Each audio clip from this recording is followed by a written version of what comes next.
Hello guys, welcome back to my YouTube channel. ഇന്നൊരു day in my life വ്ലോഗാണ്. അപ്പോൾ ഇന്ന് ബ്രേക്ക്ഫാസ്റ്റിന് ഇഡ്ഡലിയും സാമ്പാറും വെക്കാമെന്ന് കരുതി. അങ്ങനെ വെജിറ്റബിൾസ് നോക്കിയപ്പോൾ ഒന്നുമില്ല. അതെല്ലാം സ്വിഗ്ഗിമാർട്ട് വഴി ഓർഡർ ചെയ്യേണ്ടി വന്നു. പിന്നെ മാവൊക്കെ എടുത്ത് വെളിയിൽ വെച്ച ശേഷം ഒരു ചായ ഇടാമെന്ന് കരുതി. അങ്ങനെ ചായ ഇടാൻ വേണ്ടി ചെന്നപ്പോഴാണ് എൻ്റെ കൗണ്ടർ ഫില്ലായിരിക്കുകയാണ്. കാരണം ഇന്നലെ കഴുകിയ പാത്രങ്ങളൊന്നും ഞാൻ അടുക്കി വെച്ചിട്ടില്ല. ഇതാണ് എൻ്റെ ഏർലി മോണിലെ ആദ്യത്തെ ജോലി, ഈ മെസ്സ് കറക്റ്റ് ചെയ്യുക എന്നുള്ളതാണ്. അങ്ങനെ ഞാൻ ആ പാത്രങ്ങളെല്ലാം അടുക്കി വെച്ച ശേഷം വെജിറ്റബിൾസ് എടുത്ത് കട്ട് ചെയ്യാൻ ആരംഭിച്ചു. കൂടെ ചായ ഇട്ടതും കൂടെ എടുത്തു. അങ്ങനെ ഈ വെജിറ്റബിൾസ് എല്ലാം പീൽ ചെയ്ത് കട്ട് ചെയ്ത് വാഷ് ചെയ്ത് ഞാൻ കുക്കറിലേക്ക് ഇട്ടു. അതിനുശേഷം ഞാൻ അതിന് പരിപ്പും ഇട്ട് അടച്ച് വേവിക്കാൻ വെച്ചു. അപ്പോഴേക്കും അതാ റൂമിൽ നിന്നൊരു കരച്ചിൽ കേൾക്കുന്നു. അങ്ങനെ അത് നോക്കിയപ്പം മോളാണ് എണീറ്റ് വന്ന്. അങ്ങനെ അവളെ ബ്രഷ് ചെയ്യിപ്പിച്ച് ഫേസൊക്കെ വാഷ് ചെയ്ത് അവൾക്കും കുറച്ച് ചായയൊക്കെ കൊടുത്ത് അവളെയും സെറ്റാക്കി. ഇനി എനിക്ക് കുറച്ച് തുണി വാഷ് ചെയ്യാനാണുള്ളത്. ഹസ്ബൻഡ് ഷർട്ടാണ് ഞാനിന്ന് വാഷ് ചെയ്യാൻ പോകുന്നത്. അദ്ദേഹം സ്റ്റിഫായിട്ടുള്ള ഷർട്ട്സാണ് യൂസ് ചെയ്യുന്നത്. അപ്പോൾ ഞാൻ വാഷ് ചെയ്ത് പശയും മുക്കി കൊടുക്കും. അദ്ദേഹം ഇവിടെ അടുത്ത് ഒരു തേക്കുന്ന അമ്മയുടെ അടുത്ത് കൊടുത്ത് തേച്ച് വാങ്ങിക്കാറാണ് പതിവ്. അദ്ദേഹം ഷർട്ട് ഇങ്ങനെയാണ് റിമൂവ് ചെയ്യുന്നത്. ഒരു ബട്ടൺസ് മാത്രമേ ഊരത്തുള്ളൂ, ബാക്കി ഒന്നും ഊരത്തില്ല. അതുകൊണ്ട് അദ്ദേഹത്തിൻ്റെ ഷർട്ട് വാഷ് ചെയ്യുന്നത് നല്ല സമയമെടുക്കുന്ന ജോലിയാണ്.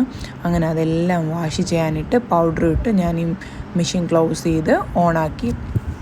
ഇനി എനിക്ക് നെക്സ്റ്റ് ചെയ്യാനുള്ളതെന്ന് പറഞ്ഞാൽ റൂം ക്ലീൻ ചെയ്യുക എന്നുള്ളതാണ്. കാരണം എല്ലാവരും എണീറ്റ് പോയിട്ടുണ്ട്. അങ്ങനെ മെഷീൻ ഓണാക്കിയ ശേഷം ഞാൻ റൂം ക്ലീൻ ചെയ്യാൻ വേണ്ടിയിട്ട് പോവുകയാണ്.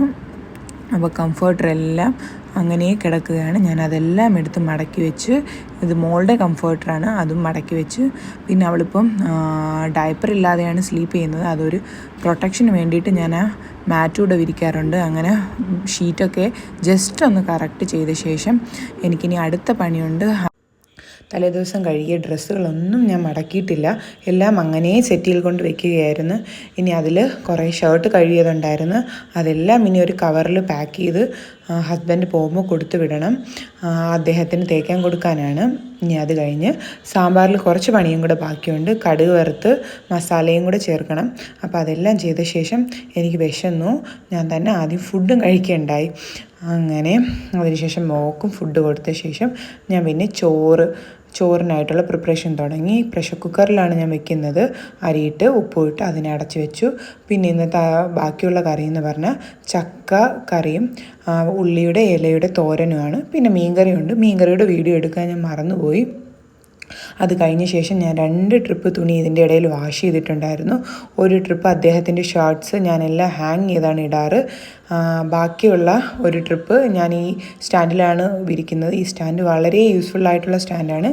മീഷോയിൽ നിന്നാണ് ഞാൻ മേടിച്ചത്.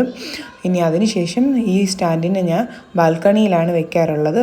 പെട്ടെന്ന് എനിക്കത് ഉണങ്ങി കിട്ടുകയും ചെയ്യും 2-3 മണിക്കൂർ കൊണ്ട്.